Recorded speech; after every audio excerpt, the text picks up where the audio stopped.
Boa tarde, meninos.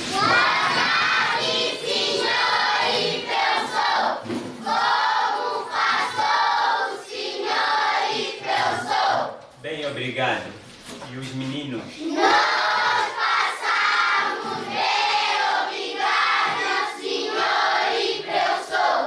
A pior razão da comunidade delas, crianças, abandonarem a escola é por causa mesmo da fome. Ele diz que não têm nada de comer, daí que eles não chegam na escola, ficam no meio a brincar e outros desviam para ir nos mercados informais para ver se vão fazendo aquelas ajudas para conseguir alguma coisa para dar sustento. O professor tem uma obrigação muito grande. Uma nação está nas mãos do professor. Está, meninos? Sim!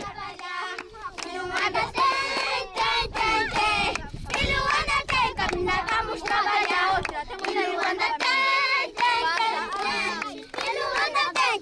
Vamos trabalhar.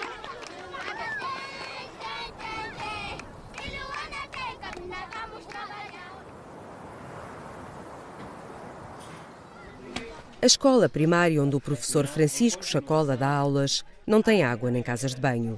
Não tem refeitório. Não tem biblioteca, nem laboratório, nem campo de jogos. Não tem nenhum tipo de material escolar. Os próximos enfermeiros, tudo isto são vocês, vai ser aqui na nossa sala. A escola primária da Chavola são 2 pequenas salas de aula para 480 alunos.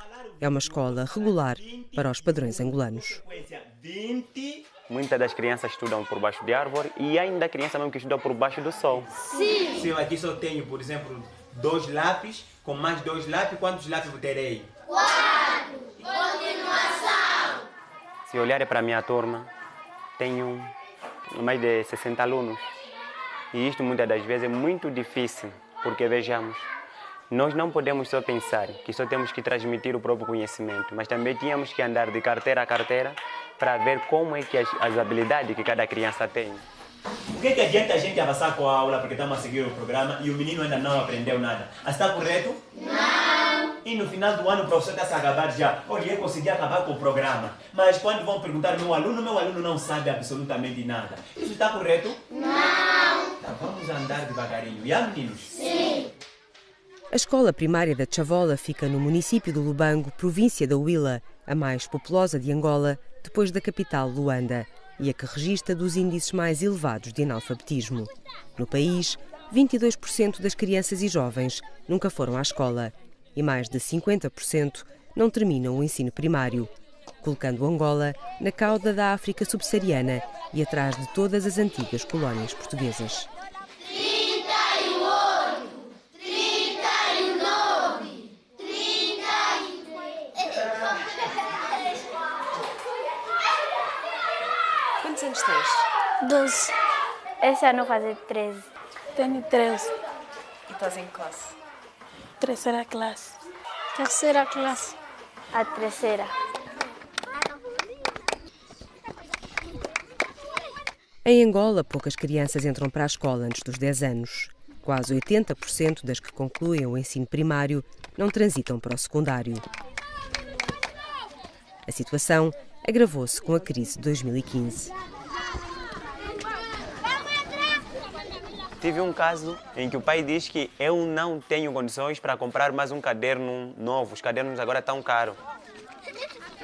Eu tive que falar com uma das colegas da menina, já que tivesse um caderno a mais, que a emprestasse e eu depois deveria mais ou menos reembolsar. Sempre que vocês verem uma irregularidade no quadro, vocês corrigem o professor e o professor não vai ficar chateado, ao contrário, vai ficar alegre, porque o professor não é um sábio que não pode errar, não é? Sim! Ok, muito obrigado pela correção. A maioria dos alunos do professor Francisco Chacola faz uma refeição por dia, nos dias bons. Uma refeição corresponde a um prato de arroz ou mandioca. Os pais não têm dinheiro para comprar cadernos ou lápis. E da escola não recebem sequer os manuais escolares, que, de acordo com a lei, são de distribuição gratuita. Vejamos que esses manuais são grátis, mas eles não aparecem com facilidade nas escolas. Aparecem mais com facilidade no mercado paralelo, não é? Nos mercados informais, é onde os livros vão e para serem negociados. Agora vejamos, eu sou professor, vou chegar a um aluno dizer que vai comprar um manual que de antemão eles também já sabem ler, os encarregados de educação sabem ler. E está escrito distribuição gratuita, proibida a venda. Que tipo de mensagem que eu estou a lançar ao aluno? Tudo é difícil para esses meninos. E o maior problema da dificuldade deles é o quê? Porque todos vieram realojados para cá. As famílias que já eram pobres agora acabaram por ser miseráveis.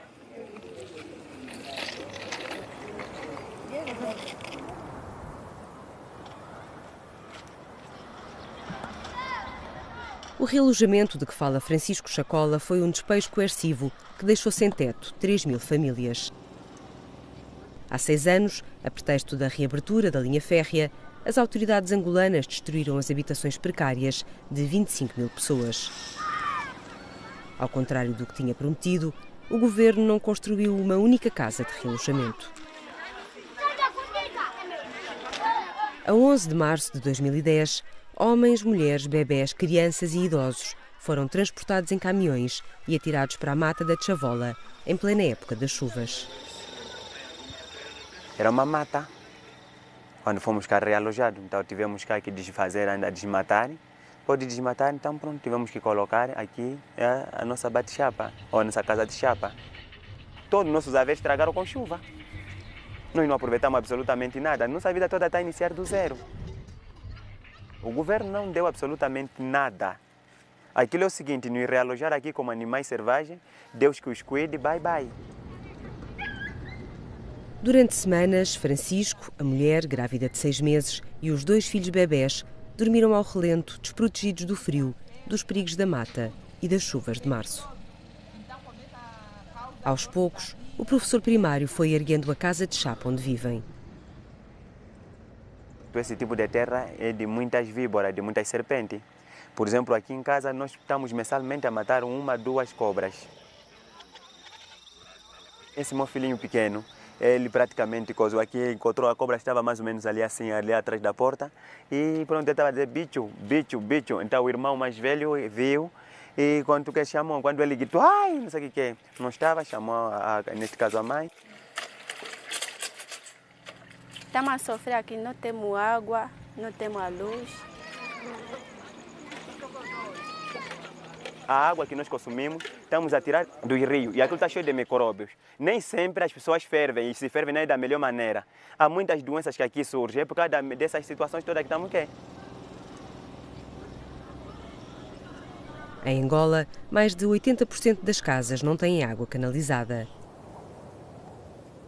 Quase 60% não têm acesso a fontes de água potável.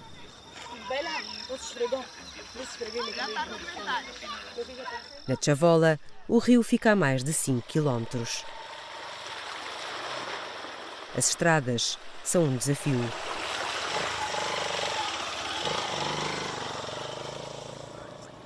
Afastados da cidade do Lubango, onde trabalhavam, muitos moradores da Chavola perderam o meio de subsistência. À época das demolições, a Human Rights Watch denunciou uma situação de emergência humanitária. Uma equipa da Organização de Direitos Humanos e vários jornalistas estiveram no local, mas dizem ter sido ameaçados pela polícia e impedidos de chegar à fala com as vítimas dos despejos. Em nosso país, o governo não gosta de aceitar críticas, não aceita negociar. Só quer que as pessoas, por exemplo, eu estou a ver, como posso dizer, eu estou a ver a dor, estou a assistir a dor, estou a passar mal, mas tenho que, quando alguém está a me perguntar, tenho que dizer, não, está tudo muito bem. E quando depois a comunidade internacional critica o nosso governo, ou então outras forças também da nação criticam o nosso governo, diz que não podem nos passar certificado de menor idade. Mas eu acho que tinha que admitir o certificado de menor idade, porque maltrata o povo.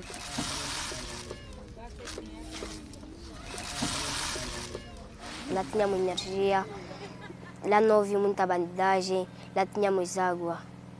Gostavas de viver lá? Sim. E aqui? Tiveste medo quando chegaste aqui? Sim. Apolinário tinha 2 anos quando foi atirado para a mata. Aqui não tem polícia. E basta ver que não tem energia, não tem polícia, claro que fica um quartel-general de delinquentes. Eles vêm e nos ameaçam que se nós não dá dinheiro, vão nos bater. Há quem vem com faca, há quem vem com chave de fenda, há quem vem com pistola. para roubar dinheiro? Sim, E isso dentro da escola também? sim. Tenho medo. As crianças vão na escola e eu fico preocupado já que casa, através desses bandidos. Fico a controlar ali no caminho se o meu filho está a vir e que foi na escola. A origem desses ladrões é o como desses gatunos por causa de quê? Porque aqui a saída é só uma. As meninas vão para a prostituição e o rapaz põe-se na delinquência. Porque não tem como. Vão fazer o quê? Você imagina, nós nos meter aqui, isso aqui era mata, conforme quer. Exato. Então, nesse momento, agora eles transformaram-se em delinquentes. Em delinquentes? Porque não há acompanhamento do governo. Quando as autoridades angolanas lhe derrubaram a casa, Isa Delfina ainda sonhava ser secretária. Tinha 12 anos e uma família. Mãe, avó e 2 irmãos. Mas nos dias que se seguiram ao despejo coercivo, a tensão disparou e a mãe de Isa sofreu um AVC. No meio do mato, a ambulância foi o carro de mão de um vizinho. Meteu a minha mãe nas costas, levamos ela até a casa dele e dali pegamos o carro de mão, metemos ela aí no carro de mão já sem ajuda médica e dali fomos ao hospital. No hospital já não foi mais a tempo para lhe socorrer. Lá por volta das 18 do domingo acabou por falecer. Aí dali o sofrimento era mesmo demais. Aqui sem ninguém, como fazer água também era difícil. Sim. Foi uma dor enorme. Com a ajuda da igreja, Isa e os irmãos construíram um anexo. Mas ela, a mais velha dos 3, teve de deixar de estudar. Vende bolinhas fritas na mata.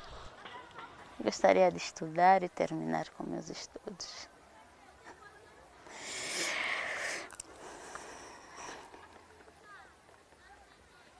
É um sonho que, pronto, gostaria de realizar.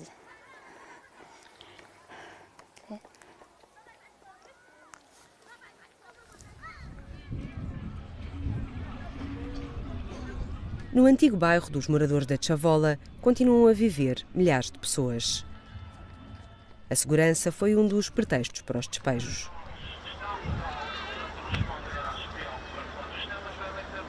Eles disseram que estamos a ser realojados por causa do perigo que o comboio impõe. Para além da casa, Francisco viu reduzidas a pó uma pequena lanchonete e uma barbearia para as quais tinha pedido um crédito que continua a pagar mensalmente ao banco. Antes de 2010, houve aqui efetivos da Casa Militar do Presidente da República a enumerar as nossas casas e dizia que não se preocupem, vocês vão encontrar as mesmas condições na zona de realojamento, que neste caso a zona de realojamento foi na Chavola. Chavola, isso traduzindo em português, significa podre. Parece que já fomos mal abençoados já praticamente a partir dali. Por esses dias, Francisco resumiu o desalento numa legenda de fotografia.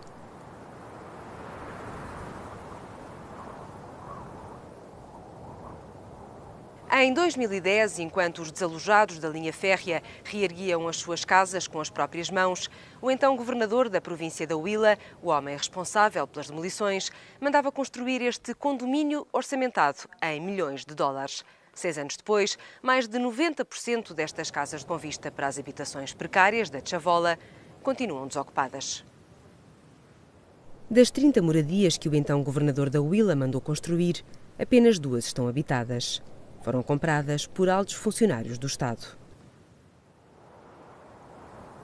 Não é por isso que nós beneficiamos da independência em 1975, nem tampouco a paz em 2002 para estar a nos fazer e desfazer. Não pode se aceitar em tempo de paz o governo nos fazer isso. Pela denúncia das violações dos direitos fundamentais das vítimas de despejo, Francisco Chacola e outros 2 membros da comunidade foram acusados de injúria e difamação pelo governo angolano e vão ser julgados. Se vocês um dia escutarem que nós fomos mortos, raptados ou então presos, não é outra coisa, porque estamos a reivindicar os nossos direitos cá, que estão consagrados na Constituição, e praticamente é isto que estão agora a sermos perseguidos. Eu estou a sentir a dor na pele, eu não vou me calar. Prefiro morrer, prefiro ir na cadeia, outra situação, mas me calar nunca. E no sentido, sobretudo, de pensarmos que... Para viver no bairro de Lata da Catumbela é preciso fôlego. Até ao topo do Museque São 20 minutos em passo apressado.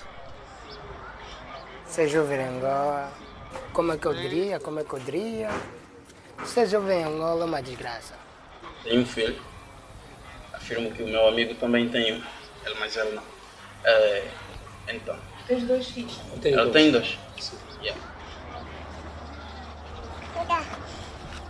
Eu já terminei o ensino médio em 2011. Até agora continuo desempregado. Há muitos fatores que contribuem para o jovem fazer filho mais cedo. Um dos fatores é o quê? É o desemprego que a gente está a dizer agora. Se o jovem não tiver uma ocupação, é lógico que vai se envolver, que vai se desencaminhar. 3, joga lá. 4 lá. 4, dá certo. Sobe 8. Aquele. Sobe 8. Temos uma educação fraca. Acho que o governo poderia investir mais na educação. Faz muito pouco. É fundamental para o desenvolvimento de um país. Um corpo sem coração não existe. É tipo a educação. O imponente bairro de Lata da Catumbela fica no Lubito, a poucos quilómetros da cidade de Benguela, capital da província que lhe dá nome.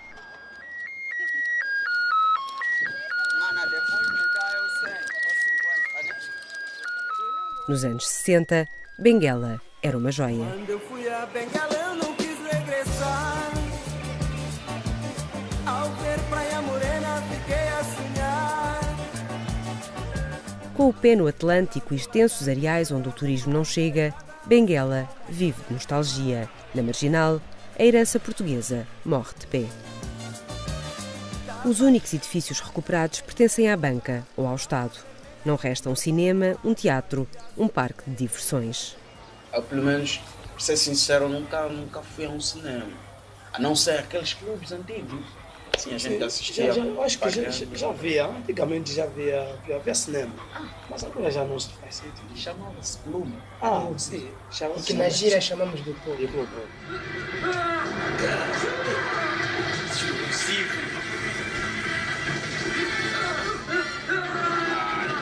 Uma das coisas que me mete mais estressado é ver o meu povo a sofrer. Todos os santos dias eu vejo o meu povo a lamentar. Por quê? Por que estamos a sofrer? Se nós temos tanta riqueza. Alimentada pelo petróleo, na última década Angola registrou um dos maiores crescimentos económicos do mundo, mas manteve-se líder nos índices de mortalidade infantil. É um dos países mais desiguais na distribuição de rendimentos, dizem as Nações Unidas. Angola tem 25 milhões de habitantes. 20 milhões vivem em situação de pobreza.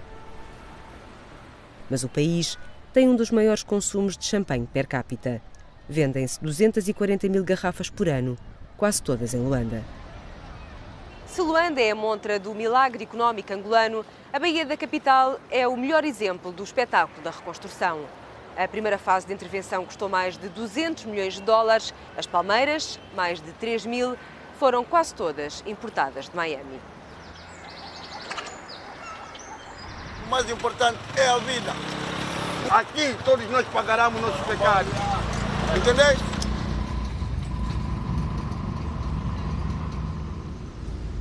Nos últimos anos, Edmilson viu plantar palmeiras e arranha-céus. Vive há 16 anos nas ruas de uma das cidades mais caras do mundo. Vivo na rua, como na rua, faço tudo na rua. Tinha sonho de jogar bola, ser futebolista. Queria ser o Cristiano Ronaldo do Real Madrid. Queria ser o Messi. Queria ser tudo. Mas apenas se transformei num deficiente.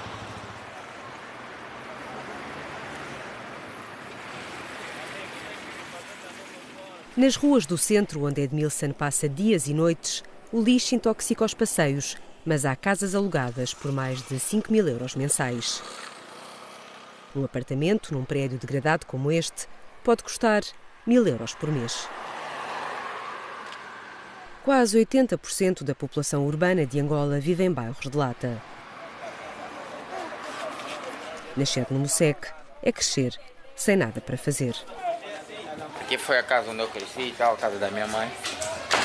Esse espaço aqui. MCK é um dos nomes mais populares do rap angolano. Em setembro do ano passado, atuou pela primeira vez em Portugal em nome próprio. É uma vedeta no Mocek do Margoso, onde nasceu, e uma estrela no país que quer ajudar a mudar. MCK, pai grande! MCK, sou teu fã, você sabe, meu brother. Estamos juntos. Yeah. No beco do Margoso, o sol também brilha. O sol também brilha, sim senhor. Vai continuar a brilhar. Vai brilhar sempre. Giramos o bairro durante 20 minutos ou meia hora. Não viu nenhuma escola, não viu nenhum centro de saúde, não viu nenhum hospital, não viu nenhuma creche, não viu nada que ia contribuir efetivamente para o inverter do quadro atual.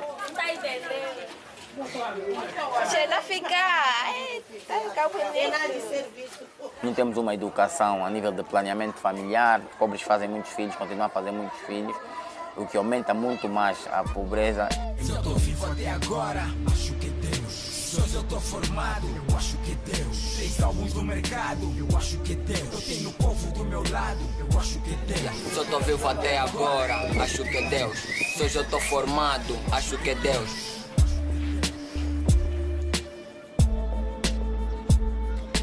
O Presidente da República está no poder há mais de 36 anos e, entretanto, vai usando o poder a seu belo favor, né?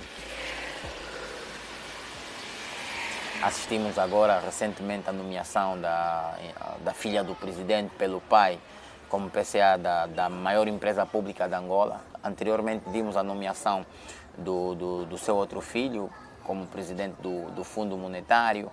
Os outros 2 irmãos lhes foi atribuída a gestão da televisão pública de Angola, do Canal 2. Essa é a vida que eu levo, aqui eu onde eu cresço, todos os dias fome na barriga, isso eu não ligo, estou com a família toda, você sabe disso, todos os dias trabalhar nessa cena de onde eu vivo. Ferramentas de sobrevivência no Mocek, o rap e o hip-hop são também poderosas caixas de ressonância do descontentamento que alastra pelo país. É música proibida nas rádios e na televisão do Estado. Palavras que podem custar a vida. Quando eu lancei o primeiro disco, houve a morte pela Guarda Presidencial da República do jovem Arsénio Sebastião Xeroco. Foi morto pela Guarda Presidencial. O meu segundo disco, porque estava a cantar uma música minha, Técnicas, Causas e Consequências. Com o segundo disco fui impedido de vender, né? Tinha tudo, todas as condições criadas e etc. No dia não permitiram que se vendesse. Com o terceiro disco acabei de vender, encontrei a minha porta em casa arrombada. O ano passado e ano passado tive vários concertos proibidos. Este é o país do pai banana. Este é o país do pai banana. Este é o país do pai banana. Eu cresci aqui, a mim ninguém me engana. Quando tu levas muitas pancadas, tem 2 coisas. Ou te acostumas ou desistes. Eu acho que nós estamos na primeira opção. Estamos acostumados com isso e vivemos em plena consciência. Estamos a fazer um exercício cívico com respaldo legal. E o nosso sonho é ver Angola um sítio bom de se viver, é criar esperança. Dentro dos hospitais públicos angolanos, a esperança é um bem escasso. Faltam médicos, enfermeiros, camas, material hospitalar, medicamentos. A única coisa que há sempre a mais são doentes. A maioria são crianças vítimas de febre amarela e paludismo. As 2 epidemias duram há 1 ano e já mataram mais de 14 mil pessoas no país. O que é que tem? Tem febre, paludismo. Impedidas de acompanhar os familiares, milhares de pessoas instalam-se como podem à porta dos hospitais angolanos e aqui ficam durante semanas.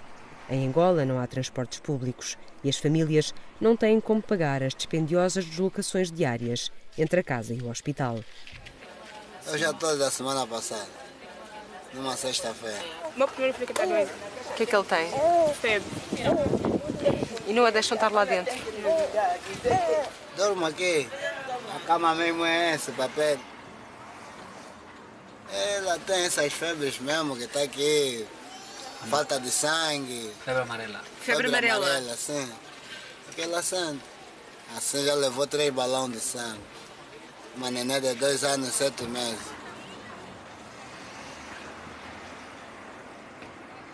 A família do paciente é obrigado a sair de dentro para fora para vir procurar seringa, compressa, espátula, essa coisa toda. Há momento mandam procurar também ampolas para baixar febre. Vendidos no mercado negro a preços que poucos podem pagar, os medicamentos desapareceram dos hospitais. É uma realidade, tem falta de medicamento. Neste momento, já há cerca de 1 ano e meio, alguma coisa, estamos apenas a priorizar situações de urgências, que isso é de obrigação da unidade sanitária, com os recursos disponíveis, ele tem que dispor isso. Tem que pagar, mãe. A pica se paga. A injeção se paga. Eles mandam comprar medicamentos, mandar comprar seringa fora. Tem que ir na rua procurar farmácias. Até eu volto, a segurança disse que não entra, mas eu tenho que se obrigar com segurança, tem que entrar, o miúdo está a morrer. Na saúde, como no resto, o diagnóstico agrava-se fora de Luanda. Estamos com uma proporção de médicos muito insuficiente. Estamos um médico para mais de 15 mil habitantes. Não só em médico, em todas as valências, médicos, enfermeiros, técnicos de diagnóstico, técnicos de apoio de serviços hospitalares. O quadro é nacional, não é só do município. O quadro é nacional.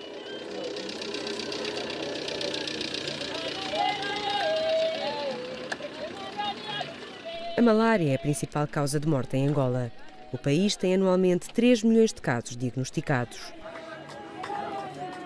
Os números oficiais apontam para 6 mil mortes por ano por malária.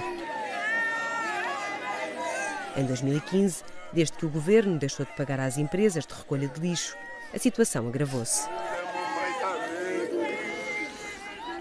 As epidemias de malária e febre amarela começaram no final do ano e continuam a fazer vítimas todos os dias.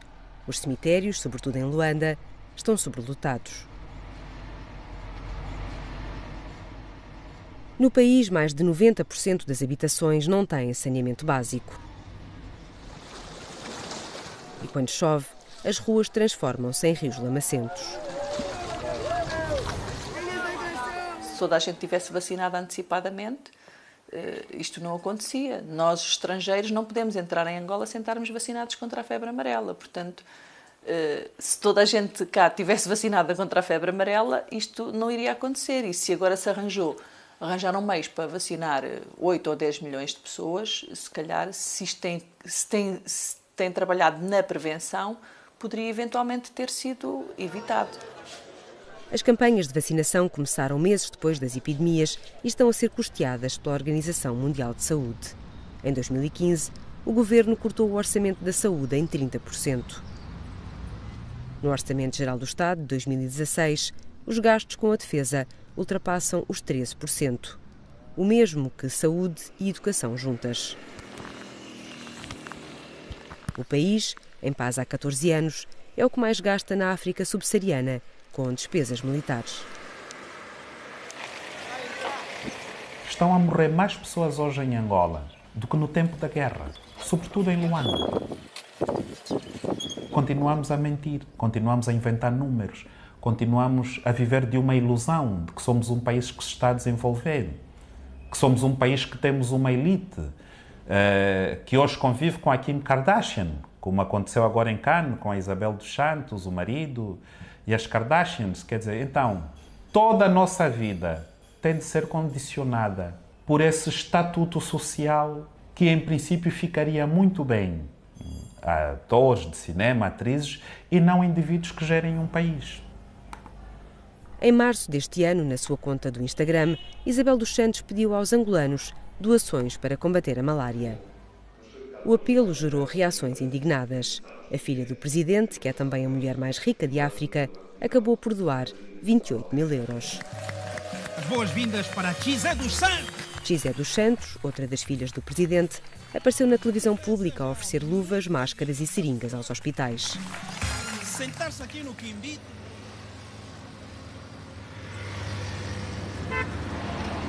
Na mesma altura, foi noticiado o desvio de 3,8 milhões de euros cedidos à Angola pelo Fundo Global o maior financiador mundial de programas de luta contra a malária. De acordo com o inquérito do Fundo Global, em causa estarão altos responsáveis do Ministério da Saúde. A Transparência Internacional coloca Angola entre os 20 países mais corruptos do mundo. Nós temos um grave problema aqui, que é o dirigente empresário, não é? O político empresário, o ministro empresário. Temos uma promiscuidade a esse nível, portanto. E é óbvio, quando nós, em qualquer parte do mundo, falamos de corrupção, não estamos a falar no setor privado. Normalmente, a corrupção está associada ao setor público.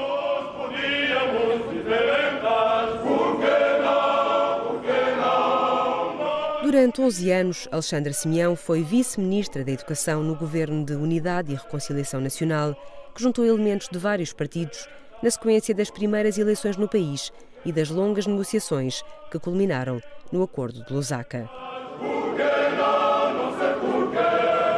Alexandra Simeão pertencia ao extinto Partido Liberal Democrático, criado pelos pais em 1983.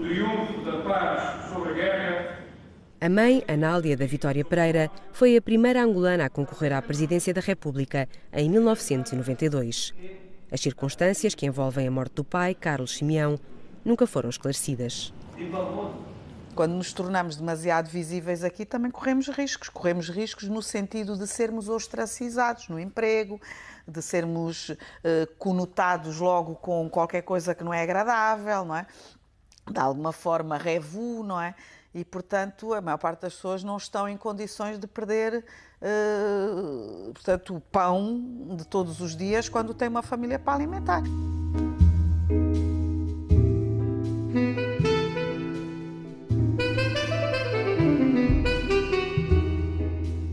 Afastada dos meios de comunicação do Estado, onde chegou a colaborar, Alexandra Simeão é um caso de sucesso nas redes sociais.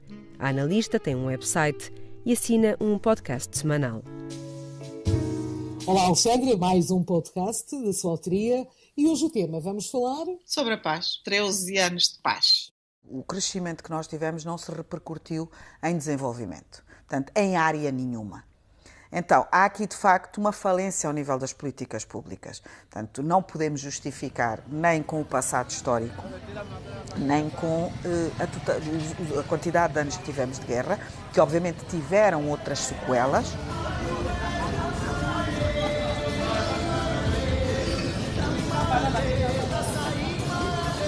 Briga connosco.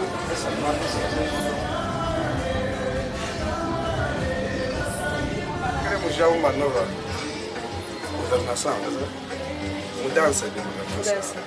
Mudança. Também não podemos só olhar para um pai.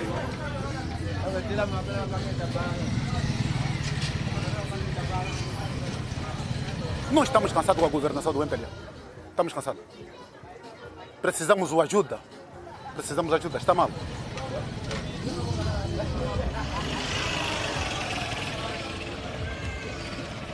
Em 2002 acabou a guerra. De 2002 para aqui, tudo que está a se fazer é só o bem para eles. Para o povo, nada. Onde estão os nossos autoestima, os nossos antigos combatentes que lutaram por nossa independência? O que vamos fazer? Se o país está assim, será que eles morreram por isso? Para nos ver a sofrer? Meu país, psicologicamente, diz que é independente. Fisicamente não está independente. Estamos sofrendo muito. Acho que o povo angolano já não tem medo. O povo angolano já não tem medo. Antigamente tinham medo, mas já não tem medo. Porque as pessoas estão cansadas de estar ouvindo sempre a mesma coisa. Não acredito nesse governo. Eu tenho um governo desonesto.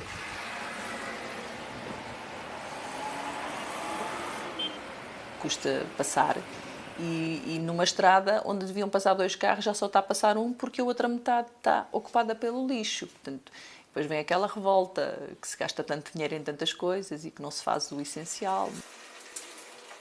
Margarida Figueiredo e o marido chegaram a Angola há 2 décadas. A irmã juntou-se há 6 anos. Tem uma empresa de comércio e distribuição de produtos para a indústria hoteleira e outra de equipamentos hospitalares. Por causa da crise económica e cambial provocada pela queda do preço do petróleo, não têm como pagar aos fornecedores em Portugal. Mais graves de todo este processo. Ou seja, temos transferências à espera, por exemplo, tenho transferências à espera desde 2014. Em Angola, o petróleo representa 98% das exportações.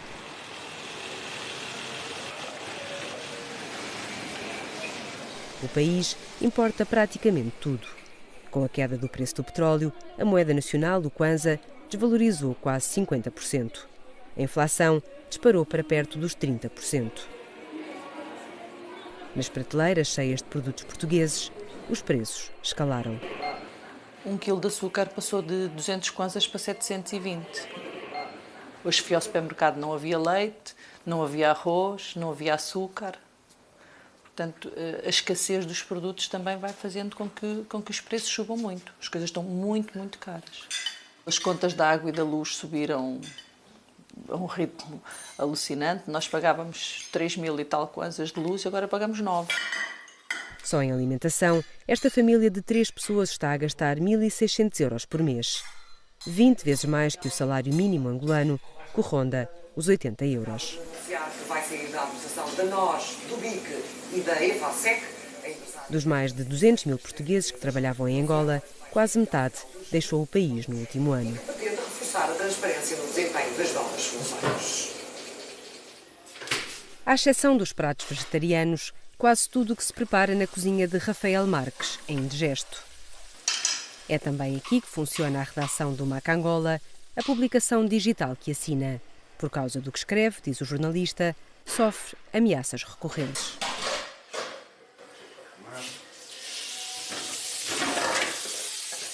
Daqui a bocado o meu filho chega, faço o almoço para ele e quando acabar de fazer o almoço estarei a escrever uma história sobre uma mãe que perdeu 2 filhos que foram esmagados em demolições protagonizadas pela Polícia Nacional e por causa de um terreno reclamado por uma alta entidade governamental. E depois dessa história vou escrever sobre o filho do presidente e como o filho do presidente e os seus amigos venderam as fundações de um edifício ao Estado por 115 milhões de dólares. O edifício de que fala Rafael Marques fica no centro de Luanda. O jornalista denuncia os detalhes de um negócio que envolve Filomeno dos Santos, o filho varão do presidente. O filho e a esposa vendem as fundações ao Estado por 115 milhões de dólares e depois têm dinheiro para pagar a construção do edifício e tiram lucros líquidos de perto de 80 milhões de dólares. É um negócio facílimo. Há um decreto presidencial a mandatar, a ordenar o Ministério das Finanças a comprar este edifício. Durante muito tempo, José Filomeno dos Santos foi apontado como o provável sucessor do presidente, no poder há 37 anos. Mas nos últimos tempos, sucederam-se os escândalos à volta do filho varão. Os Panama Papers revelaram que o Fundo Soberano de Angola, liderado por Filomeno dos Santos, poderá ter sido criado para lavar 5 mil milhões de dólares.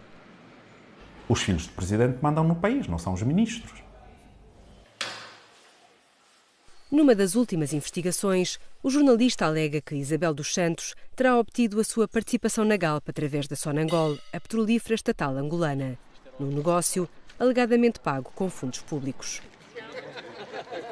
Rafael Marques garante que, legalmente, as ações pertencem ao Estado angolano.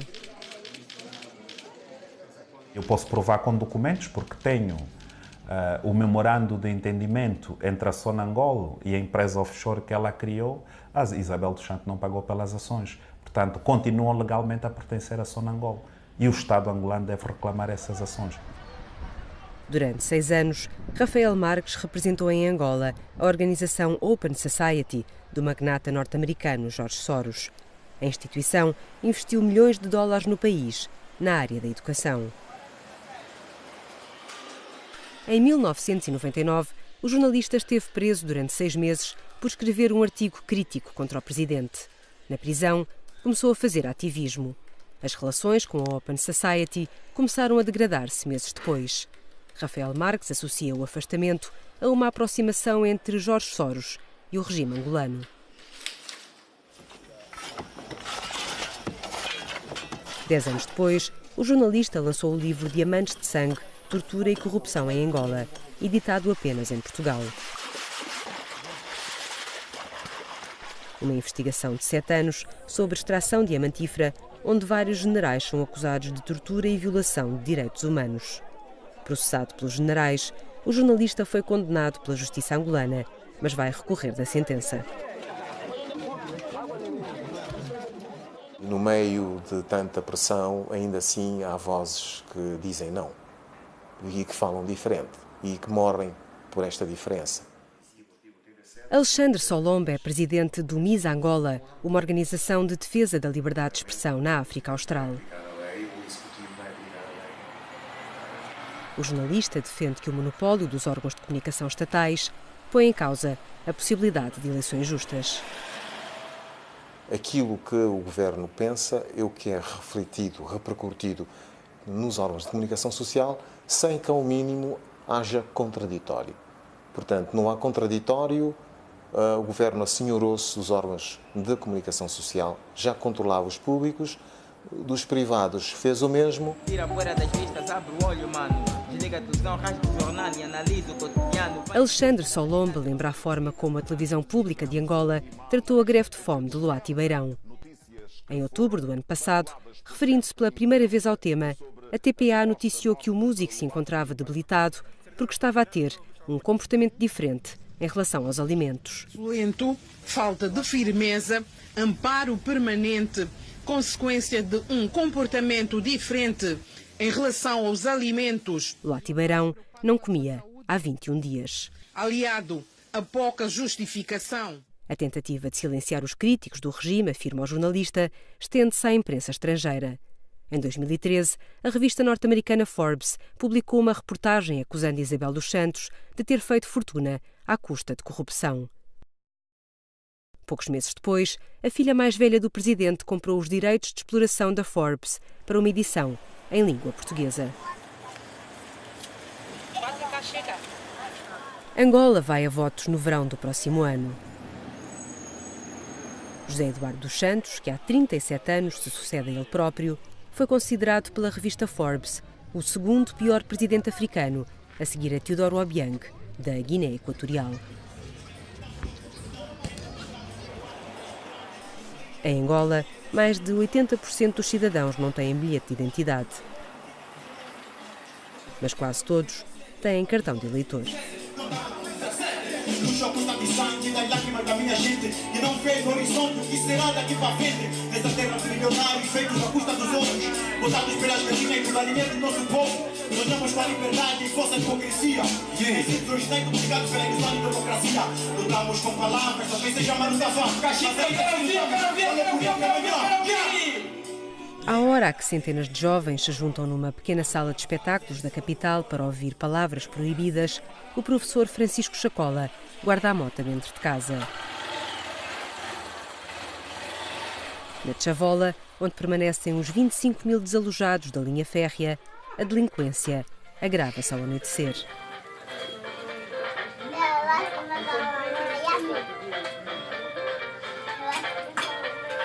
Na casa sem luz elétrica, o velho rádio a pilhas do professor primário é a única distração dos longos serões na mata.